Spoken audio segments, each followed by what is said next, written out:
ಎಲ್ಲರಿಗೂ ನಮಸ್ಕಾರ, welcome back to Sagar stories. ಮಗ ಟಾಪ್ 5 ಕ್ರಿಕೆಟಿಂಗ್ ಅಪ್ಡೇಟ್ಸ್ಗೆ ಸ್ವಾಗತ.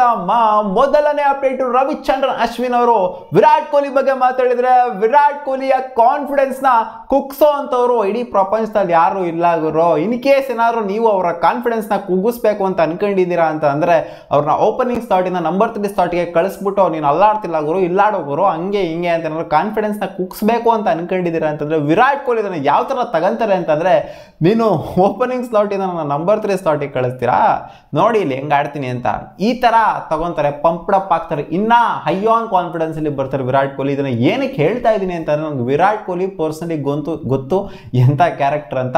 ಅವರ ಕಾನ್ಫಿಡೆನ್ಸ್ ನ ಯಾರು ಕುಗ್ಸಕ್ಕೆ ಆಗೋದಿಲ್ಲ ಅಂತ ಹೇಳಿದರೆ, ಅಂದ್ರೆ ಇನ್ ಕೇಸ್ ಏನಾದ್ರು ಯಶಸ್ವಿ ಜಯಸ್ವಾಲ್ ಆಡಿಸ್ಬೇಕು ಅಂತ ವಿರಾಟ್ ಕೊಹ್ಲಿ ನಂಬರ್ 3 ಅಲ್ಲಿ ಆಡಿಸ್ಬೇಕು ಅಂತ ಯೋಚನೆ ಮಾಡಿದ್ದಾರೆ ಅಂತಂದ್ರೆ ಇಂಡಿಯನ್ ಟೀಮ್ ಮ್ಯಾನೇಜ್ಮೆಂಟ್, ಸೊ ಅವ್ರಿಗೆ ಈ ತರ ಹೇಳಿದರೆ ವಿರಾಟ್ ಕೊಹ್ಲಿಯ ಕಾನ್ಫಿಡೆನ್ಸ್ ಅಂತ ನೀವು ಕುಗ್ಸೋದಕ್ಕೆ ಆಗೋದಿಲ್ಲ ಅಂತ. ಅಪ್ಡೇಟ್ ಬಿಟ್ಟು ಸದ್ಯದ ಮಟ್ಟಿಗೆ ಕ್ರಿಕೆಟ್ ನಲ್ಲಿ ಇರುವಂತ ಅತಿ ಪವರ್ಫುಲ್ ಪ್ಲೇಯರ್ ಅಲ್ಲ, ಪವರ್ಫುಲ್ ಮ್ಯಾನ್ ಯಾರು ಅಂತಂದ್ರೆ ಅದು ಜಯ ಶಾ ಅಂತ MCC ಪ್ರೆಸಿಡೆಂಟ್ ಆಗಿರುವಂತ ಮಾರ್ಕ್ ನಿಕೋಲಸ್ ಒಂದು ಸ್ಟೇಟ್ಮೆಂಟ್ ಕೊಟ್ಟಿದ್ದಾರೆ. ಏನಕ್ಕೆ ಪವರ್ಫುಲ್ಲು, ಏನಕ್ಕೆ ಸಿಕ್ಕಾಪಟ್ಟೆ ಪವರ್ಫುಲ್ಲು ಅಂತ ಅಂದ್ರೆ, ದುಡ್ಡು ಗುರು, ದುಡ್ಡು ಅಷ್ಟೇನೆ.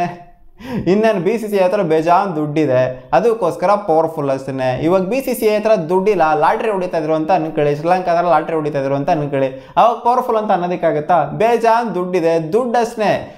It's all money makes man powerful ಅಷ್ಟೇ. ಸೊ ಏನು ಇವರೇನು 6 ಪ್ಯಾಕ್ ಮಾಡ್ಕೊಂಡು ಸ್ಟ್ರಾಂಗ್ ಆಗಿದ್ದಾರೆ ಜಯಶಾ ಅಲ್ಲಿ ಪವರ್ಫುಲ್ ಅಂತ ಹೇಳೋದಕ್ಕೆ.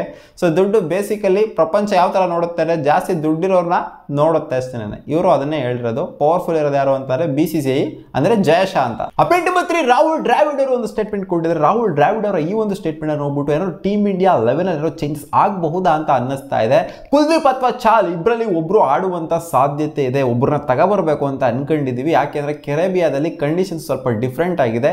ಇಲ್ಲಿ ಬರೀ ಪೇಸರ್ಸ್ ಆಡೋದಕ್ಕಿಂತ ಇಲ್ಲಿ ಸ್ಪಿನ್ನರ್ ಆಡ್ತಂದ್ರೆ ಬೆಟರ್ ಆಗಿರುತ್ತೆ ಅಂತ ಹೇಳಿದರೆ. ಬಟ್ ಯಾರ ಪರವಾಗಿ ಬರ್ತಾರೆ, ಇಲ್ಲಿ ಶಿವಮ್ ದುಬೆ ಪರವಾಗಿ ಬರ್ತಾರ ಅಥವಾ ಹಾರ್ದಿಕ್ ಪಾಂಡ್ಯ ಪರವಾಗಿ ಬರ್ತಾರ, ಸುಮ್ಮನೆ ಹೇಳಿದ್ರೆ ಅಷ್ಟೇ. ಇವರಿಬ್ಬರು ಪರವಾಗೂ ಬರೋದಿಲ್ಲ ಅಂತ ಗೊತ್ತು ನನಗೆ. ಅಥವಾ ಸಿರಾಜ್ ಅಣ್ಣನ ಪರವಾಗಿ ಬಂದರೆ ಸಿರಾಜ್ ಅಣ್ಣನ ಪರವಾಗಿಲ್ಲ ಬರಬೇಕು, ಅವ್ರಿಗೆ ರಿಪ್ಲೇಸ್ಮೆಂಟ್ ಆಗಿ ಬರಬೇಕು. ಇನ್ನು ಯಾರ ಜಾಗದಲ್ಲೂ ಕೂಡ ರಿಪ್ಲೇಸ್ಮೆಂಟ್ ಆಗೋದಕ್ಕೆ ಆಗೋದೇ ಇಲ್ಲ ಅಲ್ಲಿ. ಸೊ ನೋಡೋಣ, ಇನ್ ಕೇಸ್ ಏನಾದ್ರು ಕುಲ್ದೀಪ್ ಯಾದವ್ ಆಡ್ತು ಅಂದರೆ, ಚಾಲ್ ಆಡ್ತು ಅಂತಂದರೆ ಸಿರಾಜ್ ಅಣ್ಣ ಅವರ ಜಾಗದಲ್ಲಿ ಆಡ್ತಾರ ಅಥವಾ ಬೇರೆ ಯಾರ ಜಾಗದಲ್ಲಿ ಆಡ್ತಾರೆ ಅಂತ. ಅಪ್ಡೇಟ್ ನಂಬರ್ 4, ಮಿಚೆಲ್ ಸ್ಟಾರ್ಕ್ ಅವರು ಒಂದು ಕ್ವಶನ್ ರೈಸ್ ಮಾಡಿದ್ರು. ಈ ಪ್ರೀಸೀಡಿಂಗ್ ಅನ್ನೋ ಕಾನ್ಸೆಪ್ಟ್ ಏನು ಗ್ರೂಪ್ ಸ್ಟೇಜ್ ಅಲ್ಲಿ ಮಾಡಿದ್ರು, ಗ್ರೂಪ್ ಸ್ಟೇಜ್ ಇಂದ ಸೂಪರ್ 8ಗೆ ಬರ್ಬೇಕಾದ್ರೆ ಪ್ರೀಸೀಡಿಂಗ್ ಕಾನ್ಸೆಪ್ಟ್ ಮೇಲೆ ಗ್ರೂಪ್ ಎ ಮತ್ತೆ ಗ್ರೂಪ್ ಬಿ ಅಂತ ಮಾಡಿದ್ದು. ಅದರಲ್ಲಿ A1 B2 ಸಂವಾಟ್ ಅದು ಇದು ಅಂತೆಲ್ಲ, C1 C2 D1 D2 ಅದು ಇದು ಅಂತೆಲ್ಲ ಏನೋ ಕೊಟ್ರಲ್ಲ. ಸೊ ಆ ಪ್ರೀಸೀಡಿಂಗ್ ಅನ್ನೋ ಕಾನ್ಸೆಪ್ಟ್ ನನಗೇನೋ ಅರ್ಥ ಆಗ್ತಾ ಇಲ್ಲ ಗುರು ಅಂತ, ಸಿಲಿ ಆಗಿದೆ ಅಂತ ಹೇಳಿದೆ. ಅರ್ಥ ಆಗ್ತಿಲ್ಲ ಅಂತಲ್ಲ, ಸಿಲಿ ಆಗಿದೆ ಅನ್ನೋ ಥರ ಹೇಳಿದರೆ. ಅವ್ರಿಗೇನೋ ಇಷ್ಟ ಆಗ್ತಾ ಇಲ್ವಂತ ಈ ಒಂದು ಕಾನ್ಸೆಪ್ಟು, ಅವ್ರಿಗೆ ಮಾತ್ರ ಅಂತಲ್ಲ, ಇದೊಂಥರ ಪಕ್ಕ ಅಂತ ಅನ್ಸೋದಿಲ್ಲ. ಪ್ರೀಸೀಡಿಂಗ್ ಮುಂಚೆನೇ, ಟೂರ್ನಮೆಂಟ್ಗಿಂತ ಮುಂಚೆನೇ ಏನಕ್ಕೆ ಡಿಸೈಡ್ ಮಾಡಬೇಕು? ಟೂರ್ನಮೆಂಟ್ ಇವಾಗ ಗ್ರೂಪ್ ಸ್ಟೇಜ್ ಆಗಿದೆ, ಗ್ರೂಪ್ ಸ್ಟೇಜ್ ಆದಮೇಲೆ ಡಿಸೈಡ್ ಮಾಡ್ಬೋದಲ್ವಾ ಅಂತ ಅನ್ನೋ ಥರ ಎಲ್ಲರಿಗೂ ಕ್ವಶನ್ ಅಂತೂ ಖಂಡಿತ ಬಂದೇ ಬರುತ್ತೆ. ಇವಾಗ 4 ಗ್ರೂಪ್ ಇತ್ತು ಗ್ರೂಪ್ ಸ್ಟೇಜಲ್ಲಿ. ಆ ಗ್ರೂಪ್ ಸ್ಟೇಜಲ್ಲಿ 4 ಗ್ರೂಪಲ್ಲೂ ಕೂಡ 1-2 ಬಂದಿರೋರು ಇದಾರಲ್ಲ. ಸೊ ಅದರಲ್ಲೇ ನಿರ್ಧಾರ ಮಾಡ್ಬೋದಾಗಿತ್ತಲ್ಲ, ನೀವು 2 ಗ್ರೂಪ್ ಮಾಡ್ತೀರಾ ಅಂತಂದರೆ ಏನಕ್ಕೆ ಪ್ರೀಸೀಡ್ ಮಾಡಿಕೊಂಡು ಈ ಥರ ಏನೇನೋ ಮಾಡಿದ್ರೆ, ಕಲ್ಗಚ್ ಮಾಡಿ ಇಟ್ಟಿದ್ದೀರಾ ಅಂತ ಒಂದು ಕ್ವಶನ್ ರೈಸ್ ಮಾಡಿದರೆ. ಸೊ ಇದಕ್ಕೆ ICC ಅಂತೂ ಇವಾಗ ಉತ್ತರ ಕೊಡೋದಿಲ್ಲ, ಇವಾಗ ಏನೋ ಚೇಂಜ್ ಮಾಡೋದಕ್ಕಂತೂ ಆಗೋದಿಲ್ಲ. ಮುಂದೆ ಬರುವಂಥ ವರ್ಲ್ಡ್ ಕಪ್ ಅಲ್ಲಿ ಬೇರೆ ಇರೋ ಪ್ಯಾಟರ್ನ್ ತಗೊಂಬರ್ತಾರೆ ಅಂತ ಕಾದ್ ನೋಡ್ಬೇಕಷ್ಟೇ. ಅಪ್ಡೇಟ್ ನಂಬರ್ 5, ಕೇನ್ ವಿಲಿಯಮ್ಸನ್ ಅವರು ಮಾತಾಡಿದ್ದಾರೆ ಅವರ ಸ್ಟೆಪ್ ಡೌನ್ ಬಗ್ಗೆ. ಕ್ಯಾಪ್ಟನ್ಸಿನ ಅವ್ರು ಏನೋ ಮಾಡೋದಕ್ಕೆ ಆಗೋದಿಲ್ಲ ಅಂದರೆ ಅರೌಂಡ್ 3-4 ವಾರ ಏನೋ ಇವ್ರು ಇರೋದಕ್ಕೆ ಆಗೋದಿಲ್ಲ ಅಂತ, ಅದಕ್ಕೋಸ್ಕರ ಸೆಂಟ್ರಲ್ ಕಾಂಟ್ರಾಕ್ಟ್ ಇಂದ ಕೂಡ ಇವ್ರು ಈಚೆ ಕಡೆ ಉಳ್ಕೋಬೇಕಾಗಿ ಬರ್ತಾ ಇದೆಯಂತೆ. ಇವರ ಮೈನ್ ಪ್ರಿಯಾರಿಟಿ ಇರುತ್ತಂತೆ, ಕಂಟ್ರಿಗೆ ಆಡೋದೇ ಇವರ ಮೈನ್ ಪ್ರಿಯಾರಿಟಿ ಆಗಿರ್ತಂತೆ ಅಂತ ಒಂದು ಸ್ಟೇಟ್ಮೆಂಟ್ ಕೊಟ್ಟಿದ್ದಾರೆ. ಲೀಗ್ಗೋಸ್ಕರ ಲೀಗ್ ಆಡಬೇಕು ಅಂತ ನೀವು SI T20 UAE ಲೀಗು, ಅದು ಲೀಗು, ಇದು ಲೀಗು, IL T20 ಏನೇನೋ ಸ್ಟಾರ್ಟ್ ಆಗಿ ಹೋಗ್ಬಿಟ್ಟಿದೆಯಲ್ಲ.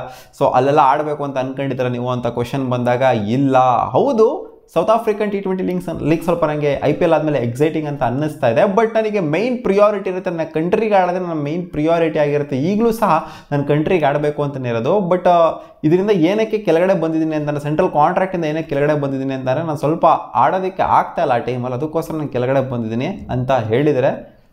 ಸೊ ಗೊತ್ತಿಲ್ಲ ಏನಕ್ಕೆ ಈ ಥರ ಮಾಡಿದ್ರು ಅಂತ. ಸೊ ಬಂದಿಲ್ಲದೆ ಇದ್ರೂ ಕೂಡ ಆಗಿತ್ತಪ್ಪ, 1 ತಿಂಗಳು 1.5 ತಿಂಗಳು ಅಥವಾ 2 ತಿಂಗಳು ಸ್ಟೆಪ್ ಡೌನ್ ಆಗಿಲ್ಲ ಅಂತ ಅಂದರೆ, ಈ ಒಂದು ಸೆಂಟ್ರಲ್ ಕಾಂಟ್ರಾಕ್ಟಿಂದ ಈಚೆ ಬಂದಿಲ್ಲ ಅಂದರೂ ಆಗಿತ್ತಪ್ಪ. ಯಾರು ಕೇಳಿರೋರು ಕೇನ್ ವಿಲಿಯಮ್ಸನ್ನ, ನೀನು ಸ್ಟೆಪ್ ಡೌನ್ ಆಗುವ, ನೀನು ಕೆಳಗಡೆ ಬಾಗೋರು, ನೀನು ಬಿಟ್ಬಿಟ್ಟು ಇಳಿಗೋರು ನೀನು ಇಲ್ಲಿ ಸೆಂಟ್ರಲ್ ಕಾಂಟ್ರಾಕ್ಟ್ನ ಅಂತ ಯಾರು ಫೋರ್ಸ್ ಮಾಡಿದ್ರು? ಯಾರು ಕೂಡ ಮಾಡಿಲ್ಲ. ಅವರೇ ಅರ್ಥಕೊಂಡು ತಿಳ್ಕೊಂಡು ಏನೇನು ಮಾಡಬೇಕೋ ಅವ್ರು ಮಾಡಿದ್ದಾರೆ ಅಷ್ಟೇನೆ. ಸೊ ಅವ್ರ ಡಿಸಿಷನ್ನ ರೆಸ್ಪೆಕ್ಟ್ ಮಾಡ್ಬೇಕು ನಾವು ಕೂಡ. ಸಿಗೋಣ ಮುಂದಿನ ವಿಡಿಯೋದಲ್ಲಿ. ಇದು ಇಷ್ಟ ಆಗಿತ್ತು ಟಾಪ್ 5 ಕ್ರಿಕೆಟಿಂಗ್ ಅಪ್ಡೇಟ್ಸ್. ನಿಮ್ಗೆ ಈ ವಿಡಿಯೋ ಇಷ್ಟ ಆಗಿತ್ತು ಅಂದರೆ ಒಂದು ಲೈಕ್ ಮಾಡಿ, ನಮ್ಮ ಯೂಟ್ಯೂಬ್ ಚಾನಲ್ ಸಬ್ಸ್ಕ್ರೈಬ್ ಆಗಿಲ್ಲ ಸಬ್ಸ್ಕ್ರೈಬ್ ಕೂಡ ಆಗ್ಬೋದು.